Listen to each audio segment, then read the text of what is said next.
Hello friend, तो एक बार पुनः स्वागत है आपके अपने YouTube channel Chaturvedi English classes में। मैं जितेंद्र चतुर्वेदी आज आपके लिए लाया हूँ एक ग्रामर का एक टॉपिक जिसका नाम है क्लास। क्योंकि इसके पहले वाले वीडियो में मैंने बताया था कि आपको अगले आने वाले वीडियो में मैं क्लास पढ़ाऊँगा, अर्थात इसके पहले वाले वीडियो में मैंने आपको फ्रेज पढ़ाया था और उसके बाद मैंने बताया था कि अगले आने वाले वीडियो में मैं आपको क्लास पढ़ाऊँगा। तो उस वीडियो को, उसी टॉपिक को मैं कंटिन्यू करता हूँ। आज के हमारे इस टॉपिक का नाम है class.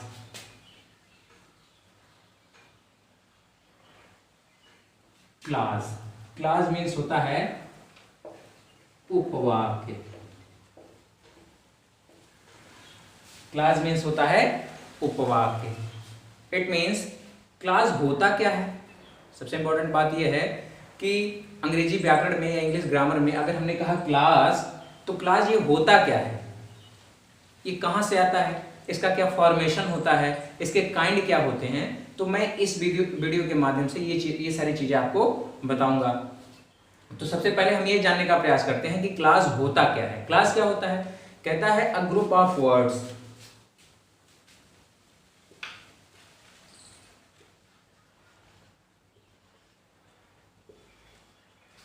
A group of words which forms a sentence. A group of words which forms a sentence and contains a subject and predicate is called class। ये आपका डेफिनेशन हो गया कि a group of words which forms a sentence and contains a subject and a predicate is called class। इसका हिंदी परिभाषा होगा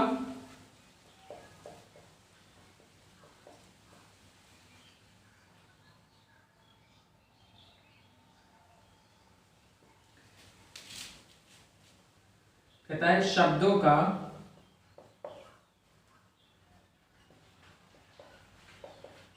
ऐसा समूह जिसमें ऐसा समूह जो, जिसमें नहीं जो, एक वाक्य का निर्माण करता है,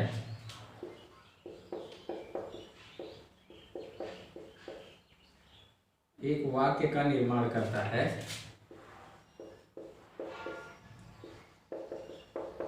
जिसमें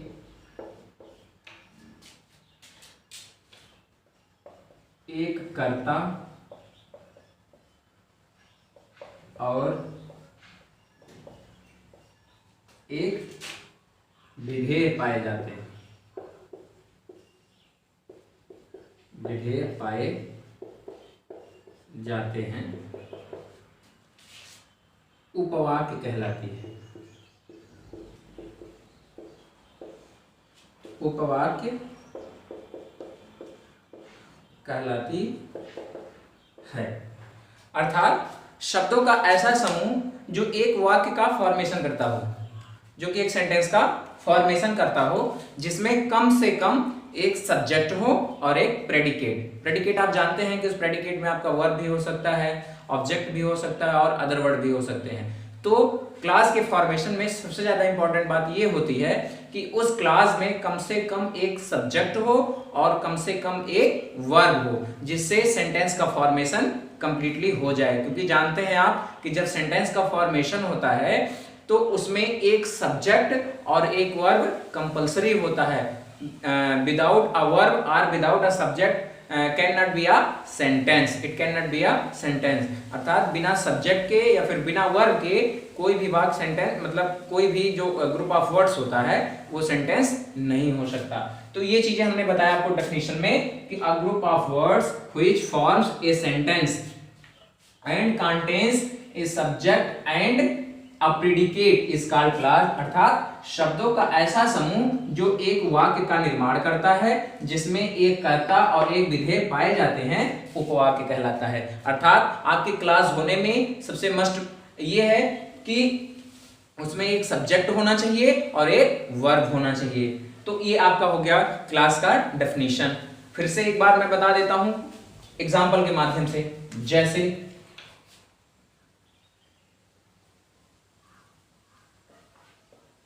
he said to me, sorry, he said that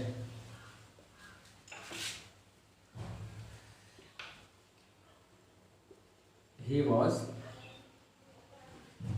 honest। तो जो he said है आपका, ये आपका हो गया, ये भी एक क्लास हो गया और ये भी एक क्लास हो गया। क्यों? क्योंकि देखिए इसमें एक सब्जेक्ट हो गया और एक वर्ब हो गया, इसमें भी देखिए एक सब्जेक्ट हो गया और एक वर्ब हो गया, इसलिए ये दोनों क्या हो गए? क्लास हो गए।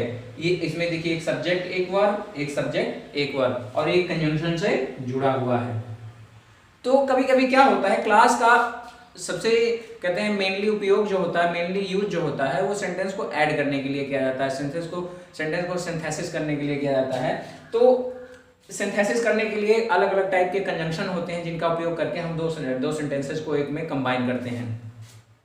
तो ये आपका हो गया ही सेड, ये भी एक क्लास हो गया, ही वाज ऑनेस्ट, ये भी एक क्लास हो गया। तो देखिए मैंने क्या बताया आपको कि जब कोई सेंटेंस क्लास तब हो सकती है या फिर ग्रुप ऑफ वर्ड्स क्लास तब हो सकता है जब उसमें एक वर्ब हो और एक सब्जेक्ट हो। तो मैंने अभी बताया, देखिए ही एक आपका सब्जेक्ट हो गया और सेड आपका एक वर्ब हो गया, और सेकंड वाले में इसमें भी ही आपका सब्जेक्ट हो गया और वाज आपका वर्ब हो गया, इसलिए ये दोनों आपके क्लास हैं। तो अब हम चलते हैं क्लास कितने प्रकार का होता है, इस तरफ चलते हैं। तो इसको हम इरेज करते हैं, आप लोग स्क्रीनशॉट ले सकते हैं इसका। अब मेनली क्लास आपके 3 काइंड्स के होते हैं, मेनली क्लास आपके 3 काइंड्स के होते हैं। कौन कौन सा काइंड्स होता है? There are 3 kinds of clause. कितने हो गए? 3 हो गए। कौन कौन सा?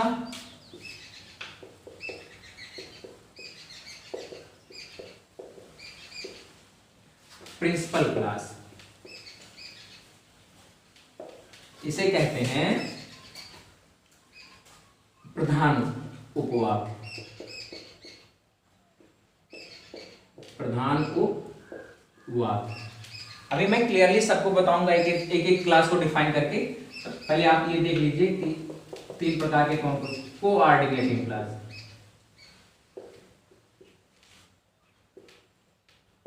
कोऑर्डिनेट क्लास,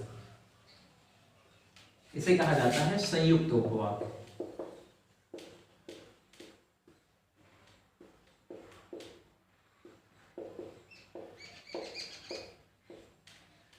अगला क्या है? Subordinate class,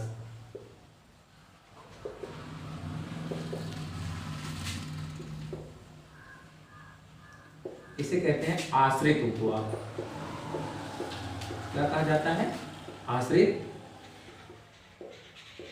उपवाक्य। यानी कि आपके कितने प्रकार के क्लास हो गए? प्रिंसिपल क्लास यानी प्रधान उपवाक्य, कोऑर्डिनेट क्लास यानी संयुक्त उपवाक्य, सबऑर्डिनेट क्लास यानी कि आश्रित उपवाक्य। तो ये आपके 3 प्रकार के क्लास हो गए। तो इन तीनों क्लास को मैं अब अलग अलग डिफाइन करता हूं, इसलिए आप इसका स्क्रीनशॉट ले सकते हैं, उसके बाद जल्दी जल्दी से आप ले सकते हैं, उसके बाद फिर मैं इसको इरेज कर दूंगा। चलिए ठीक है, यहां से हम इसको शुरू करते हैं। तो हमारा पहला है प्रिंसिपल क्लॉज, जिसे कहा जाता है प्रधान उपवाक, प्रधान उपवाक इसे कहा जाता है प्रधान उपवाक्य। ऐसा क्लास जिसमें सेंटेंस का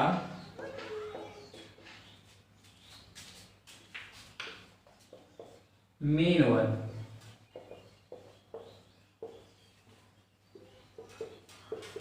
पाया जाता हो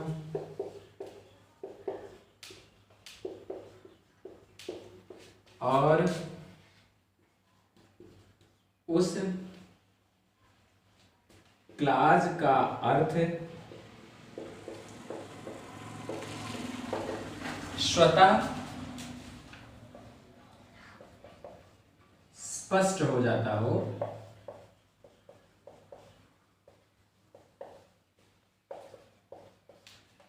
उसे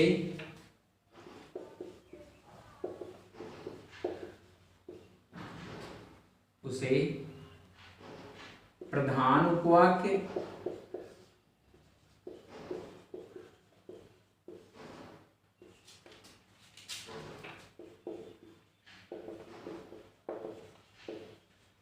प्रिंसिपल या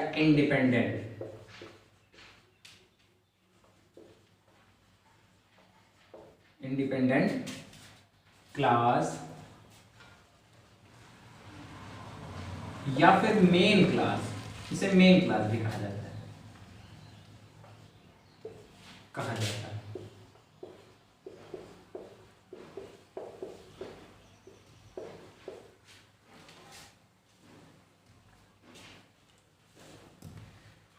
क्या कह रहा है कि प्रिंसिपल क्लास यानी कि प्रधान उपवाक्य, ऐसा क्लास जिसमें सेंटेंस का मेन वर्ब पाया जाता हो और उस क्लास का अर्थ स्वतः स्पष्ट हो जाता हो, उसे प्रधान उपवाक्य कहा जाता है।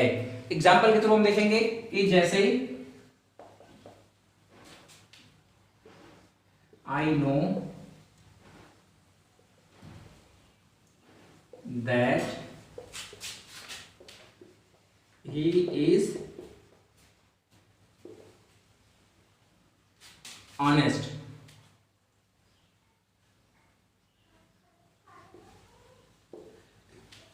I know that he is honest। अब इसमें जो I know है ये आपका प्रिंसिपल क्लास, ये क्या है प्रिंसिपल क्लास, और that he is honest ये है आपका सबऑर्डिनेट क्लास। क्योंकि इसका सेंस क्लियर करने के लिए एक कंजंक्शन दिया गया है जो इसके साथ जुड़ करके इसका सेंस क्लियर कर रहा है, लेकिन अगर ये चीजें ना लिखी जाएं तब भी इसका सेंस पूरी तरीके से कंप्लीटली निकल रहा है, अर्थात इसका अर्थ कंप्लीटली पता चल रहा है, इसलिए आपका ये प्रिंसिपल क्लास हो गया। और ये आपका क्या हो गया सबऑर्डिनेट क्लास, क्यों? क्योंकि ये कंजंक्शन के साथ प्रिंसिपल क्लास के साथ जुड़ करके इसका सेंस क्लियर कर रहा है। तो यानी कि जो पहले वाली वाक्य है दैट यानी कंजंक्शन के पहले वाली वाक्य है जिसका सेंस कंप्लीटली क्लियर हो रहा है उसे हम प्रिंसिपल क्लास कहेंगे। क्या कहेंगे? प्रिंसिपल क्लास कहेंगे। दूसरा एग्जांपल लेते हैं, कहता है he said that the earth is round। he said that the earth is round। तो जो आपका he said है ये आपका प्रिंसिपल क्लास, ये क्या है प्रिंसिपल क्लास, और फिर यही that से जुड़ा हुआ है ये आपका सबऑर्डिनेट क्लास हो गया। क्या हो गया सबऑर्डिनेट क्लास, क्योंकि ये जो that के साथ जो भी क्लास लिखा गया है ये अपना सेंस क्लियर करने के लिए इस कंजंक्शन के साथ इस सेंटेंस के साथ जुड़ करके यानी इस क्लास के साथ जुड़ करके अपना सेंस क्लियर कर रहा है। तो ये आपका प्रिंसिपल क्लास हो गया, ये आपका सबऑर्डिनेट क्लास हो गया। एक और एग्जांपल लेते हैं, इसको मैं मिटा देता हूं।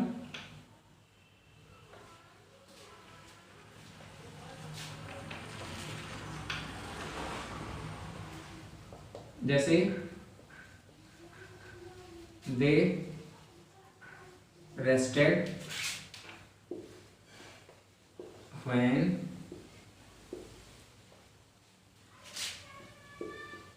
evening comes। It means अब जो ये आपका दे रेस्टेड हो गया, ये आपका हो गया प्रिंसिपल क्लास, क्योंकि वे आराम करते हैं, सेंस क्लियर हो गया। कोई जरूरी नहीं है कि ये चीजें लिखी जाए, इसके साथ ये चीजें हों।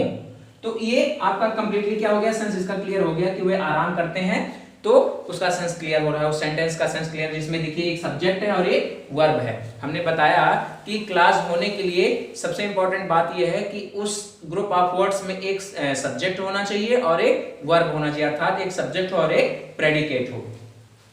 तो ये आपका सब्जेक्ट हो गया, इधर आपका ये प्रेडिकेट हो गया। अब देखिए दे रेस्टेड जो है ये प्रिंसिपल क्लास है, क्यों? क्योंकि इसका सेंस कंप्लीटली क्लियर हो जा रहा है। और ये जो दूसरा वाला क्लास है इवनिंग कम्स, ये आपका सब्जेक्ट और ये आपका वर्ब जो हो गया।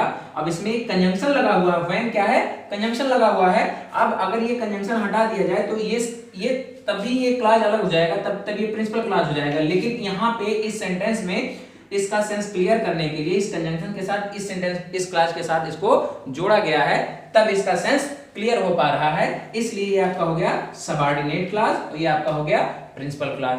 तो इस प्रकार से मैंने आपको प्रिंसिपल क्लास बता दिया। इसके बाद हमारा दूसरा होता है कोऑर्डिनेट क्लास।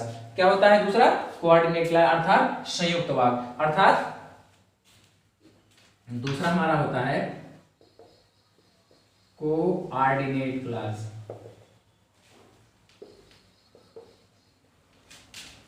कोऑर्डिनेट क्लास, जिसे हम कहते हैं संयुक्त उपवाक्य।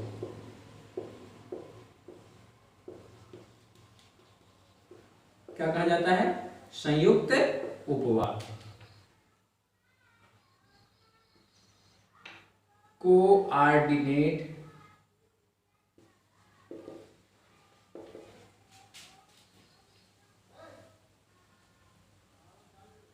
कोऑर्डिनेट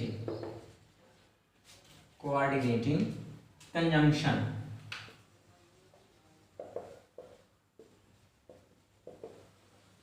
कंजंक्शन से जुड़े हुए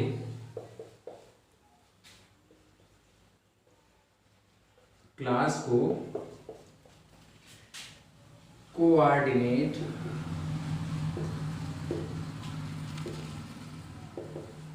क्लास कहा जाता है।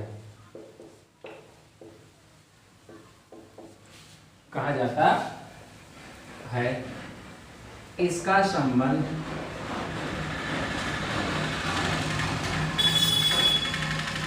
संबंध प्रिंसिपल क्लास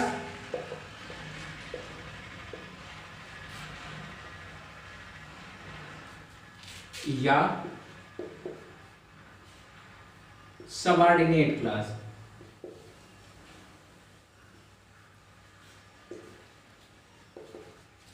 सबऑर्डिनेट क्लास दोनों से होता है, दोनों से होता है।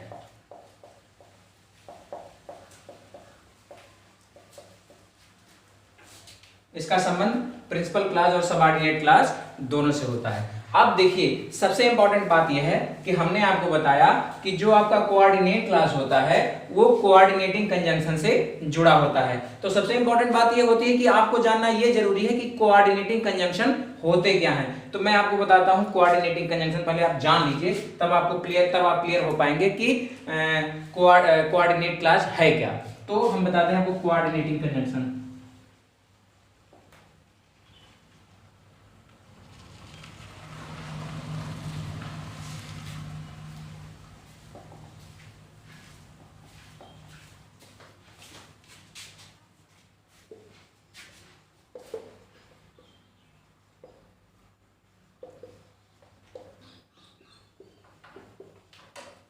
And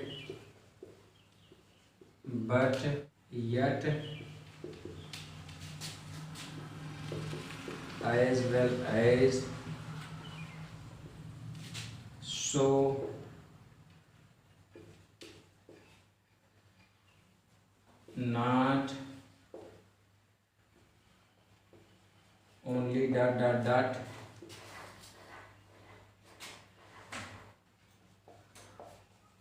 but also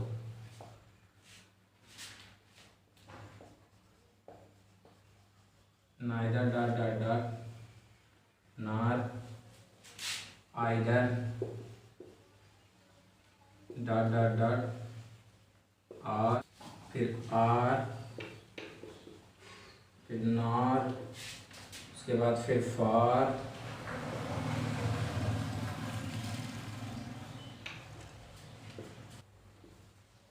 no less than, still, etc। यानी कि कोऑर्डिनेटिंग कंजंक्शन में and, but, yet, as well as, so, not only but also, neither nor, either or, उसके बाद आर नॉर, उसके बाद for, no less than, else, still, etc। मतलब इससे भी और दो चार होंगे, दो चार हैं। मतलब ये सारे कोऑर्डिनेटिंग कंजंक्शन है। अर्थात जब आपका सेंटेंस जो है, अर्थात जो क्लास आपका है, वो इन सभी कंजंक्शन के साथ किसी क्लास से जुड़ा रहेगा तो वो आपका कोऑर्डिनेट क्लास कहलाएगा। क्या कहलाएगा? कोऑर्डिनेट क्लास कहलाएगा। अर्थात हमने क्या बताया कि जब कोई क्लास कोऑर्डिनेटिंग कंजंक्शन से जुड़े हुए क्लास को कोऑर्डिनेट क्लास कहा जाता है। अर्थात कोई क्लास जब कोऑर्डिनेटिंग कंजंक्शन से जुड़ा होगा किसी अदर क्लास से, तो वो आपका कोऑर्डिनेट क्लास कहलाएगा। जैसे एग्जांपल के थ्रू अगर हम एग्जांपल देखें, जैसे he went to market and bought the vegetables।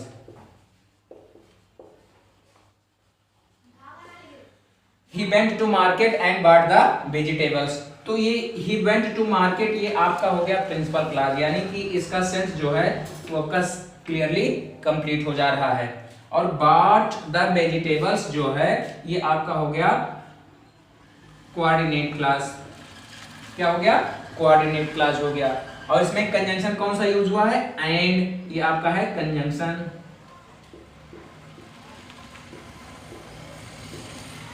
ये आपका कंजंक्शन है। और कौन सा कंजंक्शन है? कोऑर्डिनेटिंग कंजंक्शन है। इसलिए आपका क्या हो गया?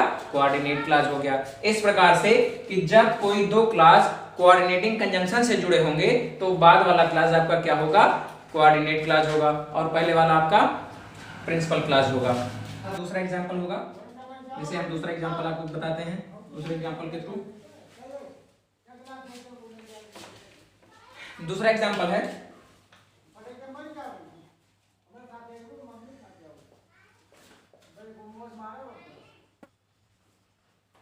Ram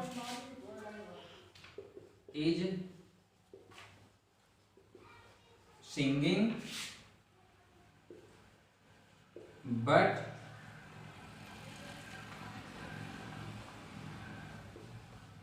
Ramu is dancing, but Ramu is dancing। तो देखिए जो आपका ये है राम इज सिंगिंग, ये आपका हो गया प्रिंसिपल क्लास। और ये जो दूसरा वाला क्लास है ये कंजंक्शन बट के साथ जुड़ा हुआ है।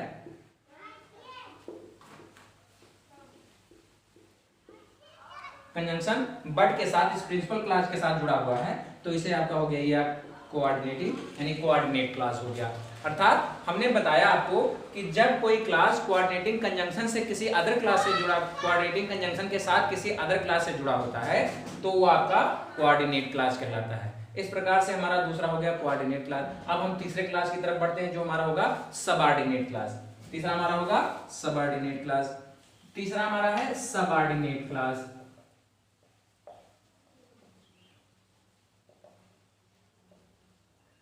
सबऑर्डिनेट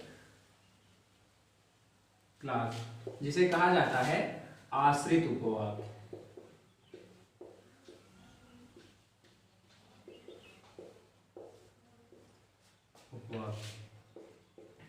अब इसका होगा ऐसा क्लास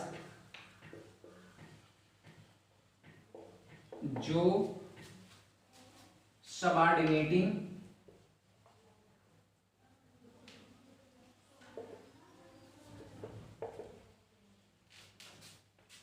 कंजंक्शन से जुड़ा होता है,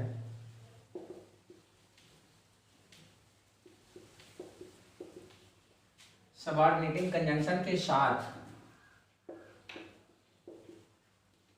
किसी अन्य क्लास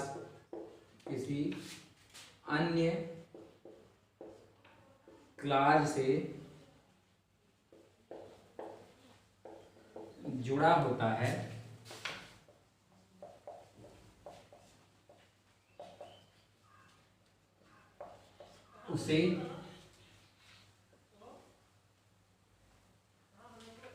उसे आश्रित उपवाक्य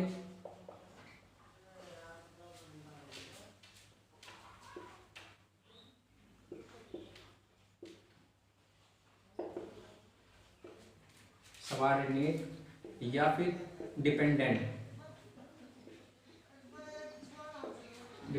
क्लास कहा जाता है, उसे डिपेंडेंट क्लास कहा जाता है। अच्छा, अब जैसे हमने बताया आपको कि सबऑर्डिनेट क्लास, मैंने बताया ऐसा क्लास जो सबऑर्डिनेटिंग कंजंक्शन के साथ किसी अन्य क्लास से जुड़ा होता है, उसे आश्रित उपवाक्य अर्थात सबऑर्डिनेट या डिपेंडेंट क्लास कहा जाता है। तो सबसे जरूरी बात यह है कि आपको जानना होगा कि सबऑर्डिनेटिंग कंजंक्शन किससे कहते हैं, सबऑर्डिनेटिंग कंजंक्शन है क्या, कितने होते हैं। जब तक सबऑर्डिनेटिंग कंजंक्शन नहीं पता चलेगा आपको, तब तक आप इस क्लास को नहीं समझ पाएंगे कि ये सबऑर्डिनेट क्लास है या फिर कोई और क्लास है। तो हम आपको पहले बताते हैं सबऑर्डिनेटिंग कंजंक्शन क्या होते हैं।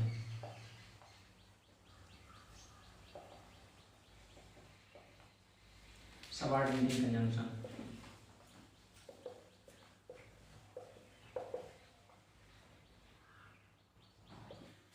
हमारा सबऑर्डिनेटिंग कंजंक्शन होगा as, because, if, that, though, although, before, after, till, until, unless, whether, lest, as if, in case, so that, etc. अर्थात ये सभी जो हैं आपके सबऑर्डिनेटिंग कंजंक्शन हैं। अब कोई भी क्लास अगर इन सभी कंजंक्शन के साथ किसी अदर क्लास से जुड़ा हुआ होता है तो वो आपका सबऑर्डिनेट क्लास कहलाता है। क्या कहलाता है? Subordinate class. अब हम एग्जांपल के थ्रू देखेंगे, जैसे he likes him because he is honest, अब देखिए he likes him ये आपका प्रिंसिपल क्लास हो गया, ये आपका हो गया प्रिंसिपल क्लास, और ये आपका सबऑर्डिनेटिंग कंजंक्शन से जुड़ा हुआ है, तो ये आपका हो गया, ये वाला क्लास हो गया आपका subordinate class.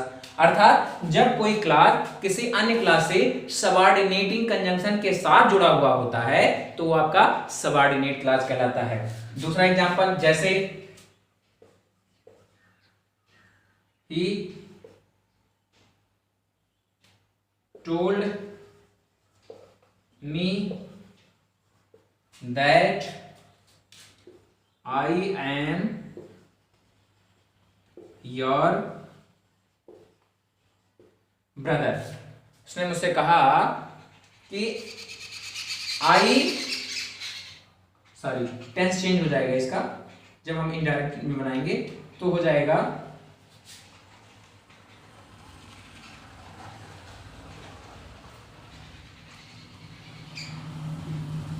he was my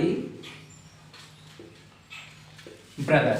अब देखिए इसमें जो दैट के साथ ये क्लास जुड़ा हुआ है ये आपका है सबऑर्डिनेट क्लास, क्योंकि ये सबऑर्डिनेटिंग कंजंक्शन के साथ इस प्रिंसिपल क्लास के साथ जुड़ा हुआ है, यानी कि ये आपका हो गया सबऑर्डिनेट क्लास। इस प्रकार से जब कोई भी क्लास किसी सबऑर्डिनेटिंग कंजंक्शन के साथ जुड़ा होगा किसी अन्य क्लास से तो वो आपका सबऑर्डिनेट क्लास कहलाएगा।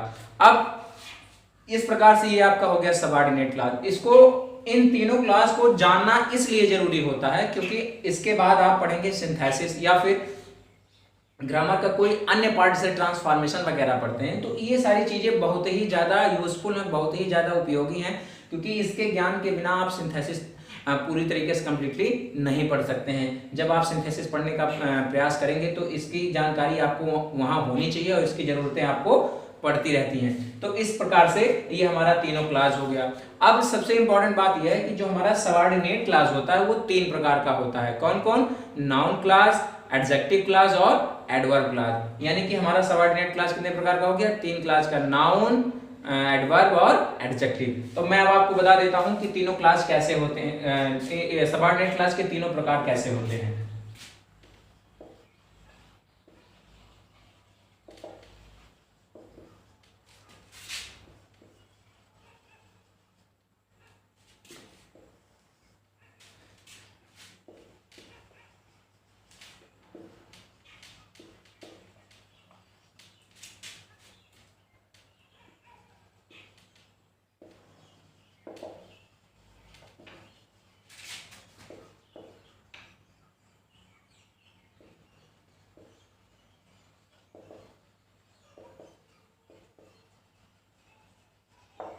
There are three kinds of subordinate clause. पहला क्या है इसमें?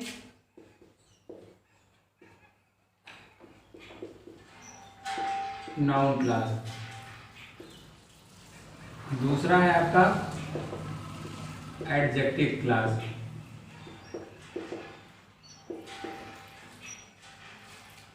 तीसरा है आपका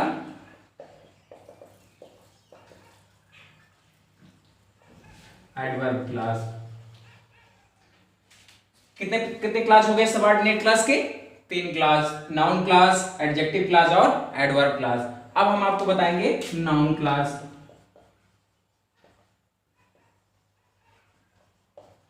ऐसा क्लास जिसमें एक सब्जेक्ट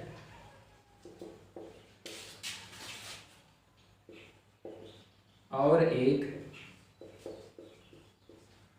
प्रेडिकेट हो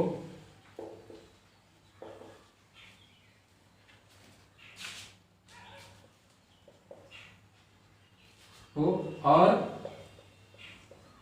वह वाक्य में नाउन का वर्क करता हो, और वह वाक्य में नाउन का कार्य करता हो,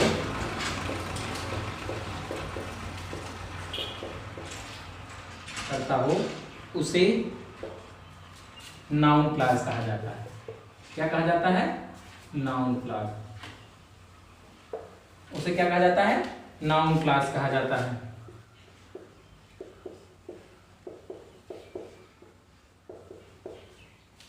जैसे इंग्लिश डेफिनेशन क्या होगा? अ class which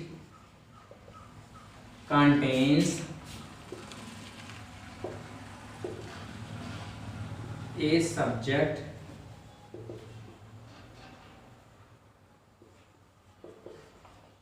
and a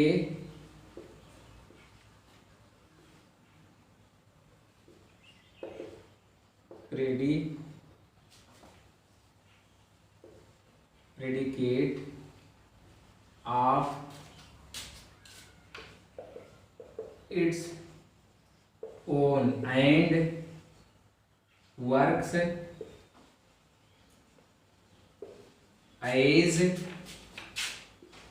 a noun in the sentence is called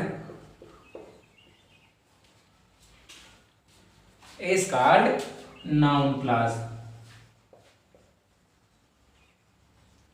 ये आपका डेफिनेशन हो गया कि a class which contains a subject and a predicate of its own and works as a noun in the sentence is called noun class। अर्थात ऐसा class जिसमें एक subject और एक प्रेडिकेट हो और वह वाक्य में नाउन का कार्य करता हो, वो आपका नाउन क्लास कहलाता है। क्या कहलाता है? नाउन क्लास कहलाता है। जैसे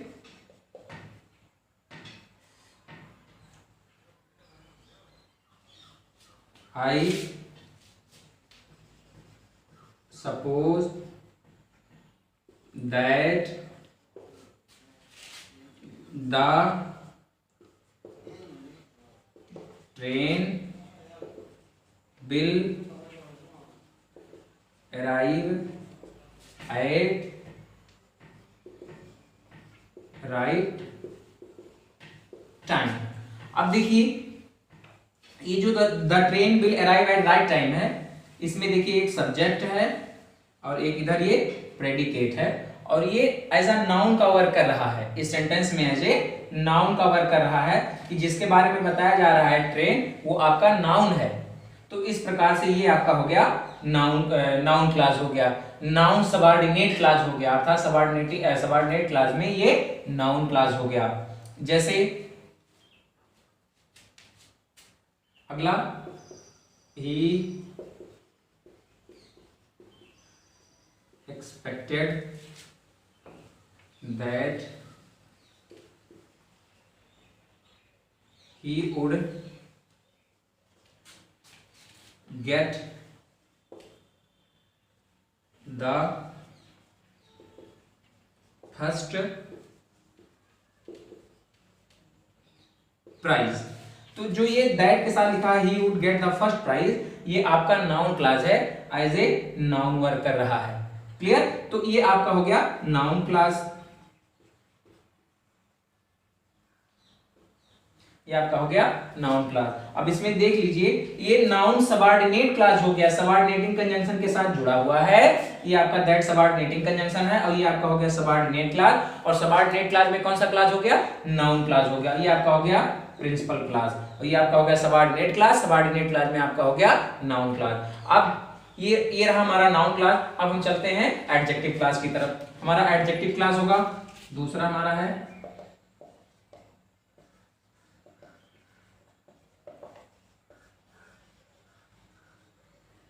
एडजेक्टिव है ऐसा क्लास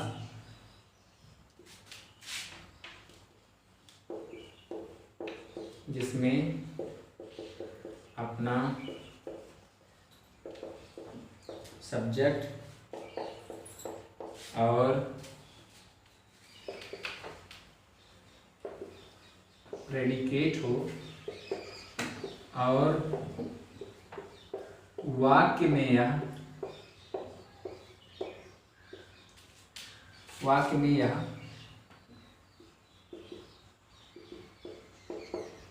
एडजेक्टिव का कार्य करता हो, तो उसे adjective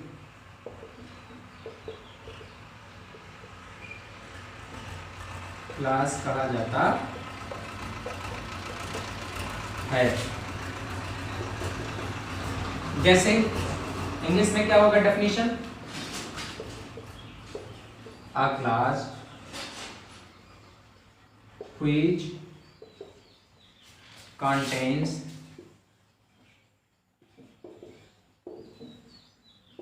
a subject and a predicate of its own and works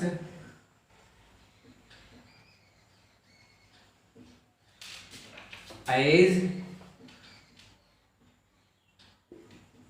an adjective in the sentence is called adjective class। इस कॉल्ड एडजेक्टिव क्लास, यानी कि ऐसा क्लास जिसमें अपना सब्जेक्ट और प्रेडिकेट हो, और वाक्य में यह एडजेक्टिव का कार्य करता हो, तो उसे हम एडजेक्टिव क्लास कहते हैं। जैसे ये clause which contains a subject and a predicate of its own and works as an adjective in the sentence is called adjective clause. उसमें क्या था कि उसमें भी सब्जेक्ट और प्रेडिकेट होता था, लेकिन वो सेंटेंस में क्या करता था, नाउन का वर्क करता था, तो वो नाउन क्लास हो गया। अब इसमें एडजेक्टिव का वर्क करेगा वही क्लास, तो आपका एडजेक्टिव क्लास हो जाएगा। जैसे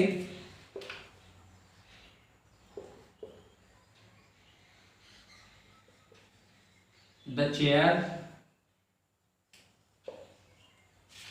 which has broken leg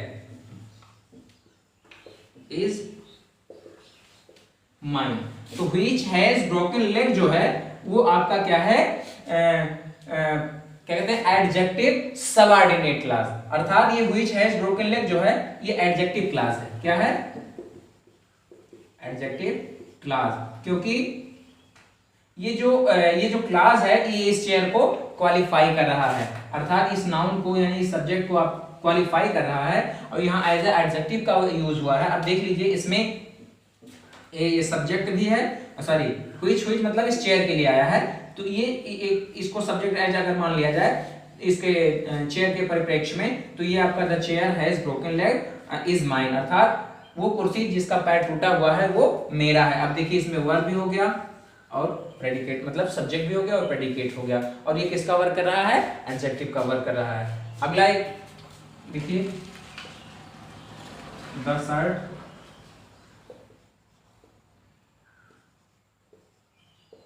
which colour is blue is mine, अर्थात व्हिच कलर इज ब्लू जो है ये आपका क्या कहते हैं, एडजेक्टिव क्लास है। ये क्या है, एडजेक्टिव क्लास, क्योंकि इस शर्ट को क्वालिफाई कर रहा है, और उसमें भी आपका एक सब्जेक्ट और एक प्रेडिकेट है, और ये एडजेक्टिव का वर्क कर रहा है, इसलिए आपका क्या हो गया, ये एडजेक्टिव क्लास हो गया, यानी कि एडजेक्टिव सबऑर्डिनेट क्लास हो गया। देखिए व्हिच के साथ ये जुड़ा हुआ है ये क्लास, इसलिए आपका सबऑर्डिनेट क्लास हो गया। और कौन सा क्लास सबऑर्डिनेट में, एडजेक्टिव क्लास हो गया। कौन सा क्लास हो गया, एडजेक्टिव क्लास हो गया। अब तीसरे में भी एडवर्ब क्लास में क्या होता है, एडवर्ब क्लास में क्या होता है कि जिसमें सब्जेक्ट और प्रेडिकेट होता है, अब वो भी केवल क्या करता है, एडवर्ब का कार्य करता है, एडवर्ब का वर्क करता है, वो आपका एडवर्ब क्लास कहलाता है। क्या कहलाता है, एडवर्ब क्लास कहलाता है, एडवर्ब क्लास कहलाता है। अब देखिए एग्जांपल इसका अलग होगा, मैं आपको एग्जांपल के थ्रू बताता हूं। सॉरी, अब देखिए पहले क्या कहते हैं, इंग्लिश डेफिनेशन इसका क्या बनेगा, तो इसमें यहां कर दीजिए आप एडवर्ब, क्योंकि वो भी सेम उसी तरीके से होगा, उसमें भी एक सब्जेक्ट और एक प्रेडिकेट होगा, बस केवल वर्क किसका करेगा, एडवर्ब का करेगा। तो ये हो जाएगा आपका एडवर्ब क्लास हो जाएगा। क्या हो जाएगा, एडवर्ब क्लास। एग्जाम्पल के थ्रू हम आपको बताते हैं, ये आप नोट कर लीजिए डेफिनेशन इसका। आप कंप्लीटली हर डेफिनेशन को नोट करते चलिए, क्योंकि ये चीजें बाद में काम आने वाली हैं। तो ये आपका हो गया एडवर्ब क्लास का डेफिनेशन। अब मैं एग्जाम्पल के थ्रू आपको बताता हूं।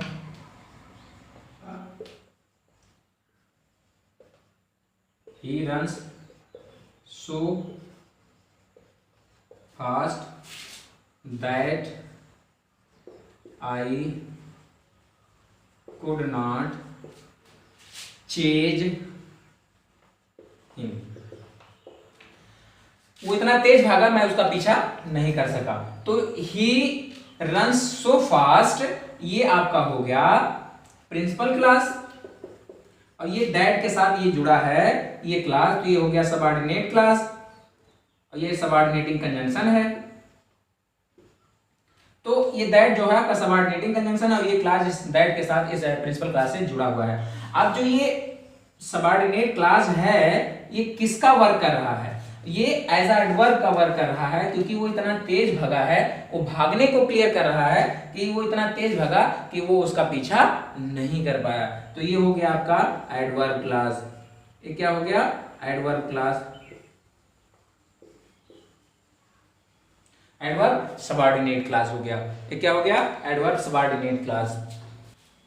अगला होगा हमारा, मान लीजिए एक एग्जांपल, जैसे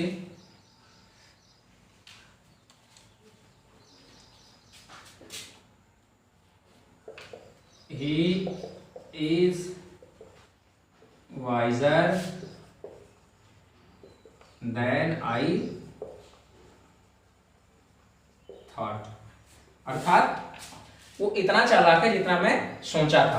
तो जो ये वाइजर है, सॉरी जो इज है, इसको ये जो आई थॉट है ये क्वालिफाई कर रहा है। इसको क्या कर रहा है? क्वालिफाई, उसके क्या कहते हैं, बुद्धिमान होने को क्वालिफाई कर रहा है, इसलिए आपका हो गया एडवर्ब क्लास। ये क्या हो गया? और देन के साथ आपका जुड़ा हुआ है, एक सबऑर्डिनेटिंग कंजंक्शन है, तो ये हो गया सबऑर्डिनेट क्लास।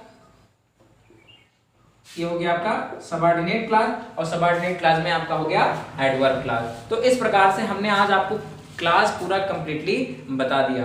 अब इसके बाद जब हमारा नया टॉपिक आएगा तो वो सिंथेसिस से रिलेटेड आएगा, तो इसलिए इस आज के वीडियो का अध्ययन करना आपको बहुत ही जरूरी है, और बहुत ही क्या कहते हैं, कंसंट्रेट तरीके से, बहुत ही कंसंट्रेशन के साथ इस वीडियो का अध्ययन करें। उसके बाद इस टॉपिक का अध्ययन करें, और उसके बाद जो अगला वीडियो हमारा अगला टॉपिक होगा सिंथेसिस से रिलेटेड होगा, और उसको आप आसानी से, जिससे कि आप समझ जाएं।